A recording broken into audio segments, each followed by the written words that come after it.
Pilipinas ngayon! Narito na ang pinakamainit na mga balita na nakalap sa bawat sulok ng bansa. Ihahatid sa bawat Pilipino saan man kayo sa mundo. Ang Pilipinas ngayon. Pakinggan ang bawat kaganapan sa bawat lalawigan. Ito ang Pilipinas ngayon.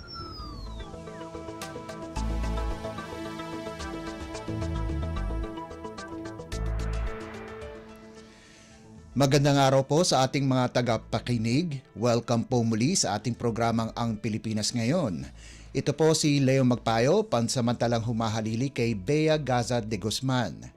Mapapakinggan po tayo sa mga sumusunod na shortwave frequencies, 9.925 MHz, 15.190 MHz at 12.120 MHz. Samahan niyo po ako sa kabuuan ng ating palatuntunan. Tulad ng dati, mapapakinggan po ang ulat ng ating mga kapatid na himpilan sa probinsya at ilan sa mga pangunahing balita mula dito sa ating bansa. Yan po sa kabuuan ng ating palatuntunang Ang Pilipinas Ngayon. Mga kaganapan sa Kamaynilaan at mga kalapit na lalawigan dito sa Ang Pilipinas Ngayon.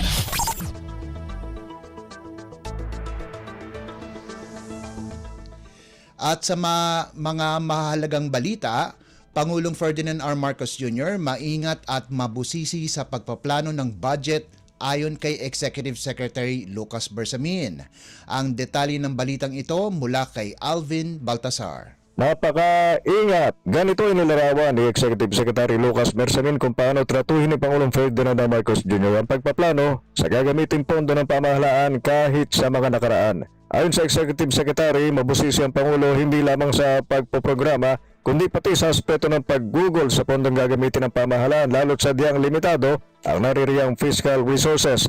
Dagdag ni Bersamin na nais ding matiyak ng Pangulo na ayon sa itinatakda ng konstitusyon ang kaaprobahang budget sa susunod na taon. Kaya mabusisian niya ang Chief Executive sa ginagawa sa kasalukuyang pagre-review kasama ang mga miyembro ng gabinete sa 2025 proposed national budget. Bukod sa matiyak na constitutional ang lalagdaang pondo, nais din niya ng punong ekotibo na masigurong kailangan ng mga proyektong popondohan base sa legacy trust ng administrasyon. Mula sa Palasyo ng Malacanang, Alvin Baltasar, Radyo Pilipinas.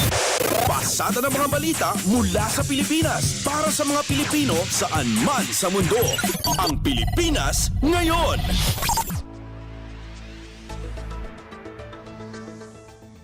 Panukalang itatag ang Special Defense Economic Zone sa Bataan, tatalakayin na sa plenaryo ng Senado. Narito si Nympha Asuncion para sa kabuang balita.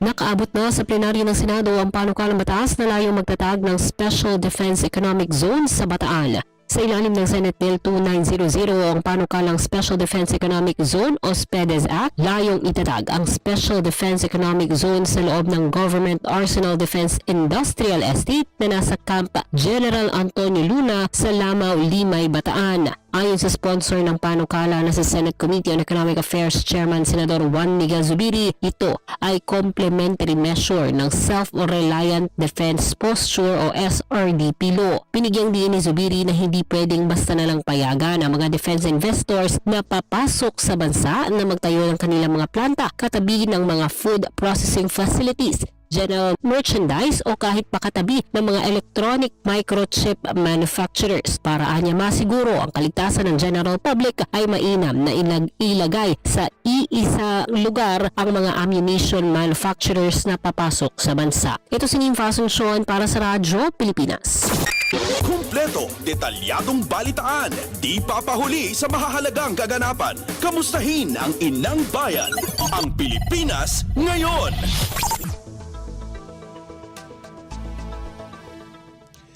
Samantala, Department of the Interior and Local Government o DILG inalerto pa rin ang mga lokal na pamahalaan at publiko sa kabila ng pagbaba ng mga naitalang pagyanig sa Manila Trench. Narito si Mary Ann Bastasa para sa balita. Patuloy na pinakikilos ng Department of Interior and Local Government o DILG ang mga LGU sa Regions 1, 2, 3 pati na sa Calabarzon at Mimaropa para paghandaan ang anumang posibilidad ng pagyanig o kaya ay tsunami. Ito kahit pa bumaba na ang naitatalang pagyanig ng FIVOC sa Manila Trench. Inabisuhan ng DILG ang mga local chief executives na maglatag ng mga paghahanda sa posibleng intensification pa rin ng earthquake sequence sa Manila Trench. Kabilang dito ang pag-convene ng Local Disaster Risk Reduction and Management Councils, pagsasagawa ng pre-disaster risk assessment at early at critical preparedness measures batay na rin sa Operation Listo Manuals. Pinatutukoy na rin ang mga evacuation routes, directional signs at safe zones lalo na para sa mga at-risk communities at gayon din ang mga response teams. Pinatitiyak ding may nakapreposisyon ng sapat na pagkain, temporary shelters at debris clearing equipment. Pinayuhan din ng LGUs na aktibo makipag-ugnayan sa mga regional provincial DRMC, PVOCs para sa risk assessment at public awareness campaign. Maging ang publiko ay inilerto rin sa mga nakatira sa coastal communities para agad na matukoy kung may banta ng tsunami. Ito si Naran Bastasa para sa Radyo Pilipinas. Pasada ng mga balita mula sa Pilipinas para sa mga Pilipino saan man sa mundo. Ang Pilipinas ngayon.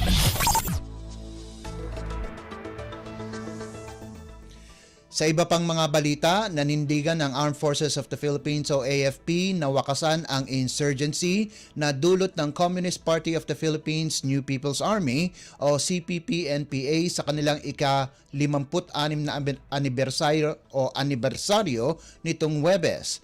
Sa isang pahayag, sinabi ni AFP Chief of Staff General Romeo Bronner Jr., humina na ang kakayahan ng CPP-NPA dahil sa tuloy-tuloy na operasyon at whole-of-nation approach ng gobyerno.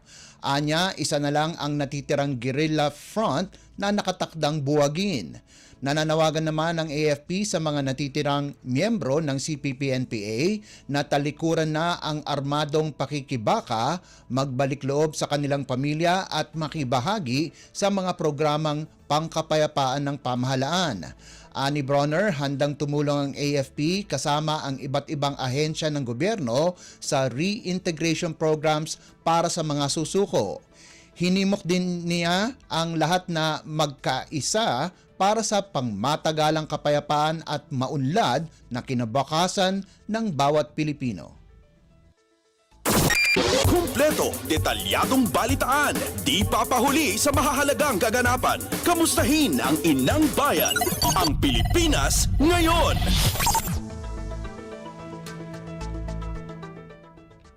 Sa kaugnay na balita, walang naitalang karahasan ang Philippine National Police o PNP sa ika-56 na anibersaryo ng Communist Party of the Philippines New People's Army o CPP-NPA nitong Huwebes. Sa isang pahayag, sinabi ni PNP spokesperson Police Brigadier General Jean Fajardo na walang na-monitor na anumang karahasan na dulot ng komunistang grupo. Ayon kay Fajardo, patuloy ang pagbabantay ng mga pulis sa mga estratehikong lugar para masiguro ang kaligtasan ng publiko ngayong Kapaskuhan. Matatandang hindi nagdeklara ang PNP ng suspension of offensive police operations laban sa mga communist terrorist group ngayong holiday season. Pasada ng mga balita mula sa Pilipinas para sa mga Pilipino saan man sa mundo. Ang Pilipinas ngayon. Samantala, kailangan na makapag-usap na ang national government at lokal na pamahalaan ng Sulu kung ano ang mga prioridad na programa at proyekto nito sa susunod na taon. Ito ang apilan ni Basilan Representative Mujib Hatanman kasunod ng desisyon ng Korte Suprema na hindi nakasama ang Sulu sa Bangsamoro Autonomous Region in Muslim Mindanao o BARM at ang kawalan ng pondo para sa lalawigan sa ilalim ng 2025 National Budget. Paalala niya na ang mga serbisyong pangkalusugan, pang-edukasyon at pangkabuhayan ay dapat magpatuloy ng walang pagkaantala. Kasama na ang pasweldo sa mga kawani ng lokal na pamahalaan ng Sulu. Kaya mahalagaan niya na mapag-usapan kung ano ang kakailanganing mapondohan. Mungkahi pa niya na magkakaroon ng special provision sa block grant ng BARM na maipagpatuloy ang pagpondo ng regional government sa Sulu kahit pa hindi ito naisama sa BICAM deliberation ng panukalang pambansang pondo. kumpleto, detalyadong balitaan. Di papahuli sa mahahalagang kaganapan. Kamustahin ang inang bayan. Ang Pilipinas ngayon.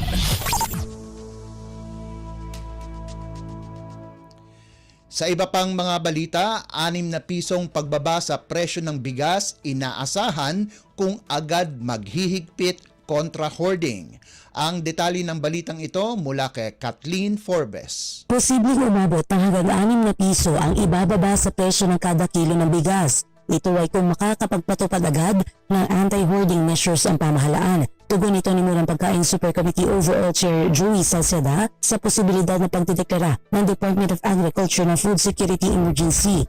Anya kung agad mapapagana ang Food Security Emergency salig sa inamyendahang Rice Tarification Law ay tiyak na mapapaho pa ang pagsipa sa presyo ng bigas. Kaya mahalagaan niya na makapaglabas agad ng desisyon ang kagawaran ukol dito. Una ng pinayuhan ng mga mambabatas ng DA na hanapin at aralin ang lahat na umiiral na batas na maaari nila magamit kontra hoarding. Kabilang na nga rito ang inamyendahang Rice Tarification Law at Price Act. Ito si Kathleen Forbes para sa Radyo Pilipinas. Pasada ng mga balita mula sa Pilipinas para sa mga Pilipino saan man sa mundo. Ang Pilipinas ngayon. At yan ang mga maiinit na balita para sa araw na ito. Samantala, ating antabayanan ang mga ulat mula sa ating mga kapatid na himpilan sa probinsya para sa regional news. Balita mula sa lalawigan sa bawat rehiyon ng ating bayan. Dito sa Ang Pilipinas Ngayon. Narito na ang bugso ng ating mga regional news. Dumako muna tayo sa rehiyon ng Luzon. Ayambang LGU ipapatupad ang mga hakbang para sa pagtitipid ng enerhiya sa susunod na taon. Narito ang buong balita na ihatid sa atin ni Sara Kayabyab mula sa RP Dagupan. Akagetarya ipatunton na lokal na gobyerno'y bayambang Jadluyaga Pangasinan, umpisa no balon taon so sari kurang tanlay pian makatipid at konsumoy enerhiya. Pinantutungtungan iya na sari departamento unong ad say direktiba nen Mayor Niniao Sekiambao yagat man na ipatunton ad balay so sa akapasilong ad sa Republic Act 11285 o sa Energy Efficiency and Conservation Act. Akabatan niya akapasilong ad sayan lay so tatawagan na Government Energy Management Program yagagan ganan so sari lokal na gobyerno ya ipatunton so target daya makatipid at sa konsumo na enerhiya hanggang 10%. Akapasilong madjaya na pagaman tutungtong so sari miyembro na Local Energy Efficiency and Conservation Council pian makabo iraptan ipatunton so sari Local Energy Efficiency and Conservation Plan ng 2025-2027. Kabiyangan iya na sa pananap na pondo para sa 2025 EEC projects tan arumniran programa. Manlalapodagupan City, Sara Kayabyab para ad Radyo Pilipinas World Service. Balita mula sa lalawigan sa bawat rehiyon ng ating bayan. Dito sa Ang Pilipinas Ngayon. Inyong napakinggan ang ulat ni Sara Kayabyab mula sa RP Dagupan. Dakuin naman natin ang tabuk. Bureau of Fire Protection Kalinga sinisiguro ang kahandaan ng mga kawani nito sa pagresponde sa anumang insidente sa gitna ng selebrasyon ng holiday season. Ang kabuang ulat ihahatid sa atin ni Amelia Bumatnong ng RP Tabuk. Sigiguruan iti Bureau of Fire Protection Kalinga kindaduma a fire station si probinsya a full force iti bureau ken nakasagana dagiti BFP personnel nga agresponde iti inyaman nga emergency ken toward incidents bayat iti selebrasyon iti holiday season. Sigun kini BFP Kalinga Information Officer FO1 Lisel Grail Bali, opisyal nga indeklara iti BFP Kalinga iti Code Red Alert status da manipod iti December 23, 2024 nga aglipas into January 1, 2025. The Red Alert status ti indikasyon ang nakasagana ken naka-standby dagiti BFP personnel at tumulong kinagresponde sa anlaang apanggap iti puor no dikat iti daduma pay nga insidente kastama ta sigsiguruan iti ahensya iti fire truck visibility kadagiti lugar a kanayon a pagdadagupan iti tattao kabayatan na imawag iti BFP Kalinga ti publiko nga ipakaamo adagos no adda iti fire incidents wenno nyaman nga emergency babaon iti emergency hotline numbers ti ahensya tapno napaspaspas iti panagresponde ti sabali abangir impakaamo ni bali ana dumaduma nga aktibidades iti patpatungpal ti BFP apasat iti City Oplan Paalala Iwas Paputok Program 2024. Manipod DZRK Tabuk, Amelia Bumatnong, Radyo Pilipinas, World Service. Balita mula sa lalawigan sa bawat rehiyon ng ating bayan. Dito sa Ang Pilipinas Ngayon. Inyong napakinggan ang ulat ni Amelia Bumantnong mula sa RP Tabuk. Dumako naman tayo sa Agoo, mga tobacco farmers sa La Union nakatanggap ng mga alagang kambing bilang insentibo. Ang detalye ng balita ihati sa atin ni Glenda Sarak. Nag-ikot ang team ng Provincial Government of La Union o PGLU sa 20 bayan sa La Union para sa outreach program na tinatawag na Paskuhang Bayan. Sa pangunguna ni La Union Governor Rafi Ortega David na ilapit sa lahat ng bayan sa lalawigan ang iba't ibang serbisyo mula sa pamahalaang panlalawigan. Ayon sa gobernadora, ito ay isa sa pamamaraan ng pamahalaang panlalawigan upang maiparamdam sa mga mamamayan ang diwa ng Pasko sa mismong lugar ng mga ito na hindi na nila kailangang pumunta pa sa Kapitolyo. Maliban sa mga serbisyo, nagdaos din ng mga palaro at raffle ang PGLU at nabigyan ng mga regalo ang mga napiling indigenous peoples, persons with disabilities at mga senior citizens.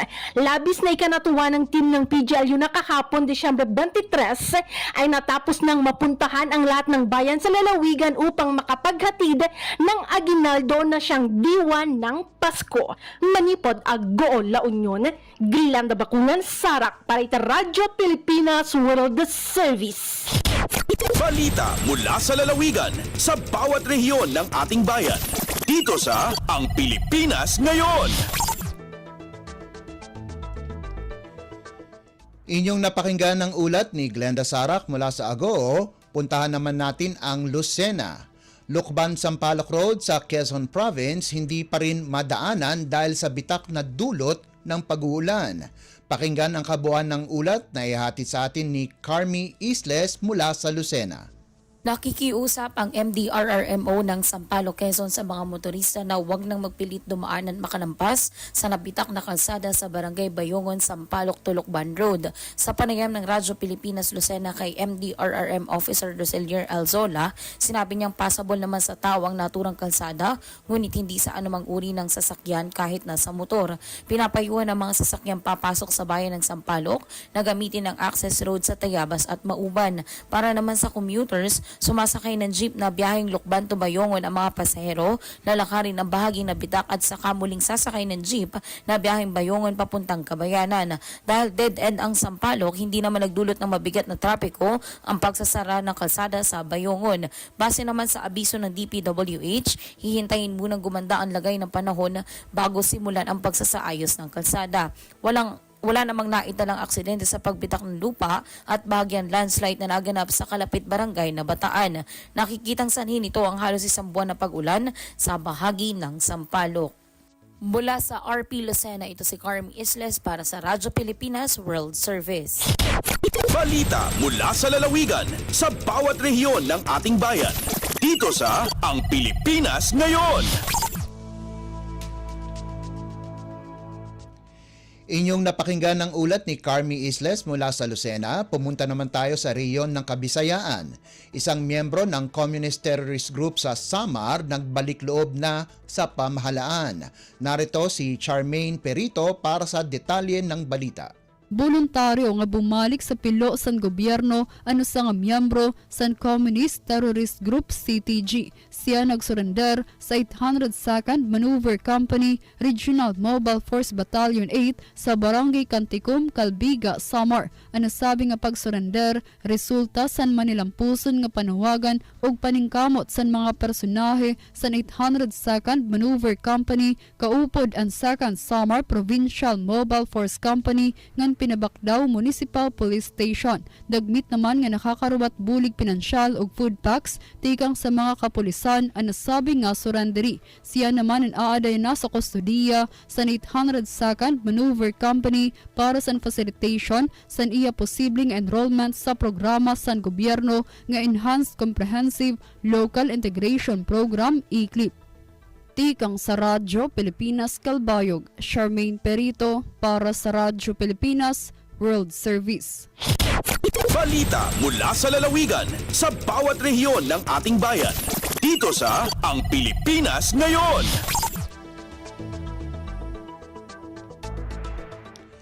Inyong napakinggan ang ulat ni Charmaine Perito mula sa RP Calbayog. Dumako naman tayo sa Sogod. Libreng bakuna kontra trangkaso ngayong holiday season iniaalok sa isang rural health unit sa Southern Leyte. Ang kabuang ulat ihahatid sa atin ni Ruel Bugnos mula sa RP Sogod. Ipinapalam ng Rural Health Unit ng Bayan ng Malitbug, Southern Leyte na sa kasalukuyan ay inaanok nila ang libreng flu vaccine. Ayon sa RHO Malitbug, maaring makinabang sa bakunang ito ang mga senior citizens, persons with disabilities o PWD, buntis, matanda at bata na may comorbidities at yung mga merong chronic disease. Mahalagang malaman ang flu vaccine ay makakatulong na mabawasan ang panganib ng trangkaso. Pinapababa rin ito ang panganib na magkasakit ng malubha mula sa trangkaso at kailangang manatili sa ospital o mamatay dahil sa trangkaso. Sinimula na ang pagbabakuna kahapon, December 26 at magpapatuloy ito ngayong araw. Meron ding flu vaccination sa January 2 at 3 sa susunod na taon. Kaya naman ngayong holiday season ay hinihikayat ng RHU ang lahat ng mga Malitbugano na magpabakuna para sa masaya at malusog na pagsalubong ng bagong taon. Balita gikan sa Southern Leyte, Ruel Bugnos, Radyo Pilipinas. Balita mula sa lalawigan sa bawat rehiyon ng ating bayan. Dito sa Ang Pilipinas Ngayon.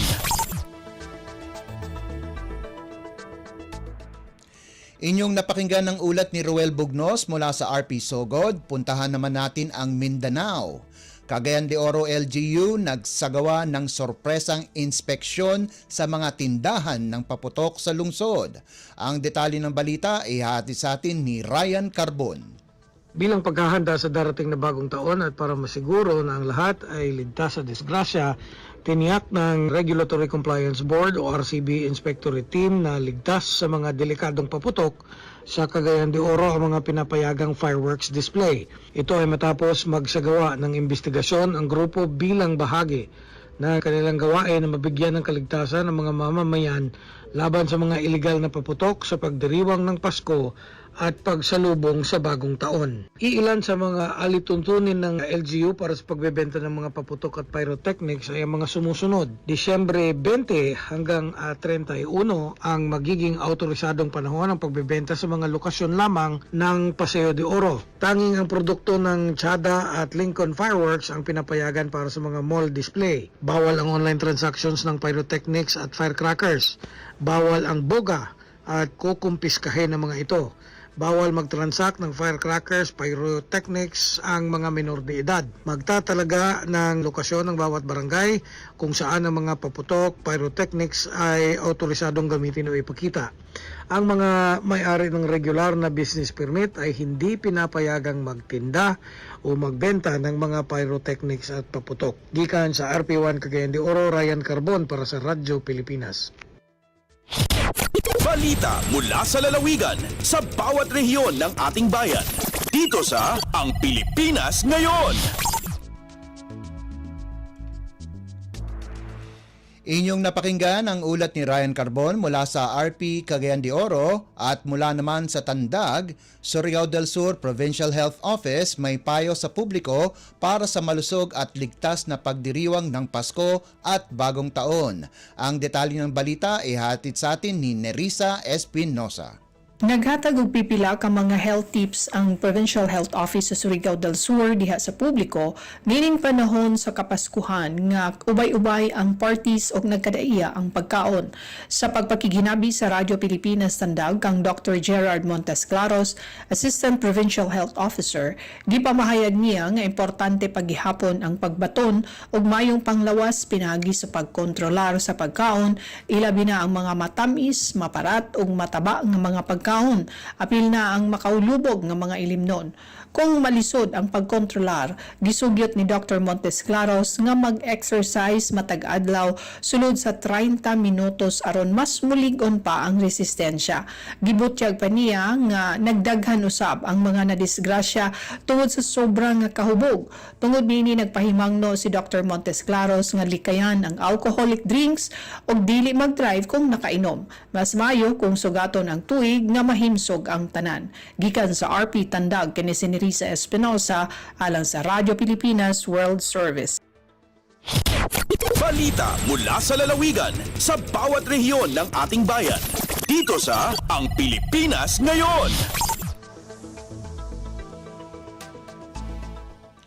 Inyong napakinggan ang ulat ni Nerissa Espinosa mula sa Tandag.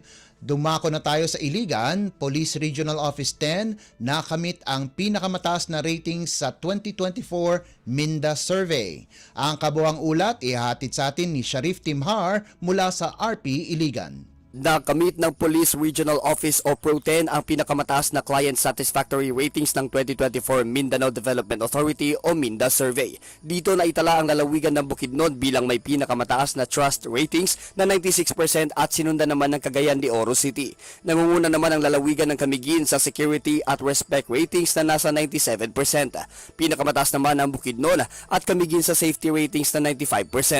Mga residente naman sa Cagayan de Oro at Iligan City ang may pinakamataas na satisfaction rating sa public safety services na nasa 97%. Batay ito sa mga nakalap na datos ng Minda simula una hanggang ika-4 na bahagi ng taong 2024. Ayon kay Pro-10 Director Police Brigadier General Jason De Guzman, ikinatuwa niya ang resulta ng survey dahil patunay ito na ligtas at nasisiyahan ng mamamayan sa serbisyo ng Pro-10.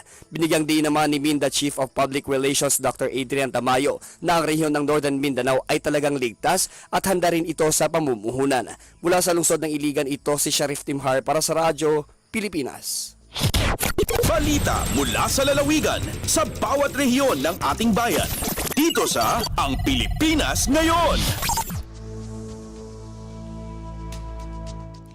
Inyong napakinggan ang ulat ni Sharif Timhar mula sa Iligan. Puntahan naman natin ang Butuan. DSWD Caraga ipinamahagi na ang Electronic Benefit Transfer Card sa vulnerable sectors sa Surigao del Norte para sa pinalawak na implementasyon ng Walang Gutom Food Stamp Program sa 2025. Narito si Jocelyn Morano para sa detalye ng balita. Abala sa pamimigay ang Department of Social Welfare and Development o DSWD Caraga ng Electronic Benefit Transfer o EBT card sa ilalim ng Walang Gutom 2027 Food Stamp Program sa 10 lugar sa probinsya ng Surigao del Norte. Kinabibilangan sa mga munisipyo ng Mainit, Placer, Gigakit, Anaon, Malimuno, Taganaan, Sison, Bacuag, Claver at Surigao City. Ang mga rehistradong benepisyaryo ay makakatanggap ng tig 3,000 pisong food credits kada buwan sa kanilang EBT cards simula Enero sa susunod na taon.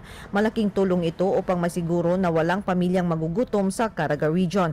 Ayon sa ahensya, kasali na rito ang karagdagang eligible beneficiaries tulad ng senior citizens, persons with disabilities o mga PWDs, pati na mga solo parents. Patuloy na nagsusumikap ang DSWD Caraga upang marami ang kwalipikadong benepisyaryo na magkaroon ng access sa masustansyang pagkain, hakbang tungo sa pag-improve ng food security at nutrition sa mga vulnerable households sa rehiyong Caraga.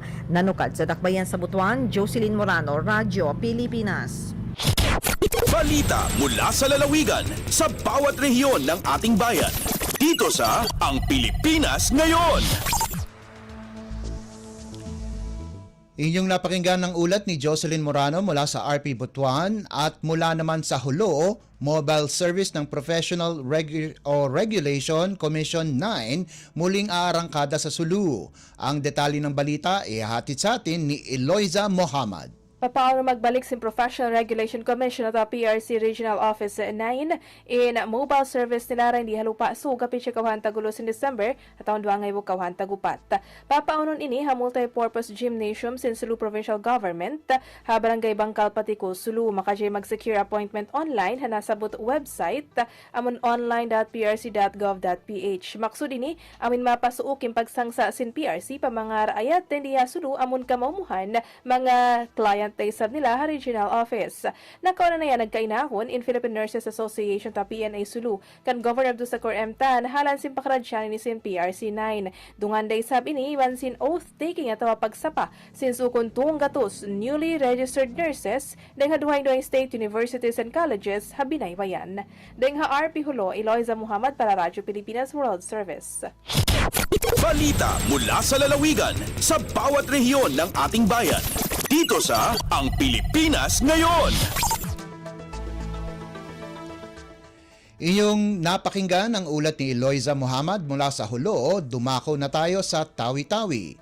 Bentahan ng torotot, prutas at mga paputok matumal sa Bonggao, Tawi-Tawi. Ang kabuang ulat ihatid sa atin ni Laila Shari Nami mula sa RP Tawi-Tawi. Matapos ang pagdiriwang ng Pasko, makikitang mangilan-ngilang vendors na ang nag-umpisa ng magbenta ng mga prutas, torotot at fireworks. Ayon sa isang vendor, matumal pa ang bentahan ng mga ito sa kasalukuyan at kanila pang inaabangan ang pagdating ng samut-saring prutas mula sa Zamboanga City. Base sa kanilang nasaksihan, sa tuwing sumasapit ang bagong taon ay sa December 31 ang malakas na bentahan ng mga ito. Bagamat maliit lamang ang populasyon ng non-Muslim sa lalawigan, ngunit nakikiisa rin ang mga tawi-tawian sa pagsalubong ng bagong taon. Samantala ayon naman sa Chief of Police ng Bonggao Municipal Police Station, nakahanda na ang tropa ng kapulisan sa pagbabantay upang mapanatili ang kaligtasan ng mamamayan pagsapit ng bagong taon.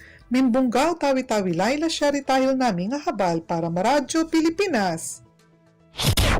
Balita mula sa lalawigan sa bawat rehiyon ng ating bayan. Dito sa Ang Pilipinas Ngayon.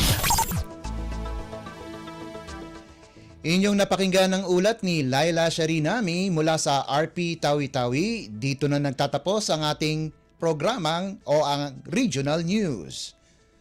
At yan ang naging kabuuan ng ating programa para sa araw na ito. Samantala, magpapasalamat muna tayo sa ating mga nakasama sa ating transmitter site sa Tinang. Sa studio, kasama natin sina Milo Jonela, Susan Aison at Anthony Pimentel.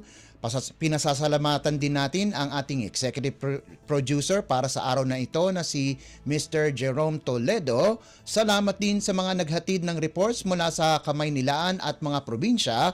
At syempre maraming salamat din sa ating station manager na si Mr. Ray Sampang. Maraming salamat po hanggang sa susunod na edisyon ng ating palatuntunan. Huwag kalimutang mag-like, mag-follow at mag-subscribe sa mga social media account ng Radyo Pilipinas World Service upang maging laging updated sa mga mahalagang balita. Sa ngalan po ni Bea Gaza de Guzman, ito po si Leo Magpayo, nag-iiwan po sa inyo ng isang magandang araw at mabuhay po tayong mga Pilipino. At yan ang Pilipinas Ngayon.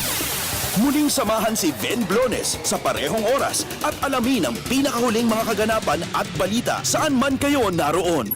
Ang Pilipinas Ngayon!